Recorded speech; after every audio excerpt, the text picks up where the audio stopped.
Ninth class కెమిస్ట్రీలో most important question differences between mixtures and compounds మధ్య ఉన్న 4 ముఖ్యమైన తేడాలను ఒకే నిమిషంలో నేర్చేసుకుందాం. 1.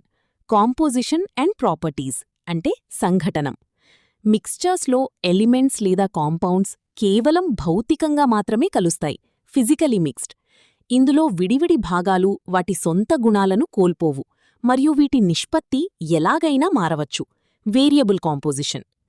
అదే కాంపౌండ్స్లో అయితే విభిన్న ఎలిమెంట్స్ రసాయనికంగా బంధించబడతాయి, కెమికల్లీ బాండెడ్. దీనివల్ల వీటికి పూర్తిగా సరికొత్త గుణాలు వస్తాయి మరియు వీటి నిష్పత్తి ఎల్లప్పుడూ స్థిరంగా ఉంటుంది, కాన్స్టెంట్ కాంపోజిషన్. 2. సెపరేషన్ అంటే వేరుచేసే పద్ధతులు.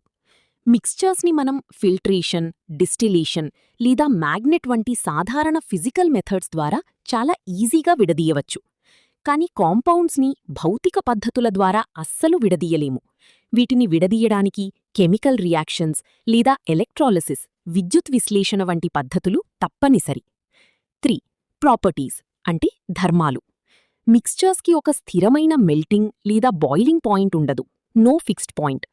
అలాగే ఇవి ఏర్పడేటప్పుడు ఎలాంటి ఎనర్జీ చేంజ్ ఉండదు. కానీ కాంపౌండ్స్కి ఖచ్చితమైన, స్థిరమైన, fixed and definite boiling, melting points ఉంటాయి. ఇవి ఏర్పడేటప్పుడు ఎనర్జీ రిలీజ్ అవ్వడం కానీ అబ్జార్బ్ అవ్వడం కానీ జరుగుతుంది. 4. ఎగ్జాంపుల్స్ అంటే ఉదాహరణలు. మిక్స్చర్స్కి ఉదాహరణ సాల్ట్ వాటర్, గాలి మరియు మట్టి. ఇవి హోమోజీనియస్ లేదా హెట్రోజీనియస్గా ఉండవచ్చు. కాంపౌండ్స్కి ఉదాహరణ sodium chloride, salt, calcium carbonate, chalk మరియు హైడ్రోక్లోరిక్ యాసిడ్, HCl. సింపుల్గా చెప్పాలంటే ఊరికే కలిపితే మిక్స్చర్, కెమికల్ బాండ్స్తో కొత్తగా పుడితే అది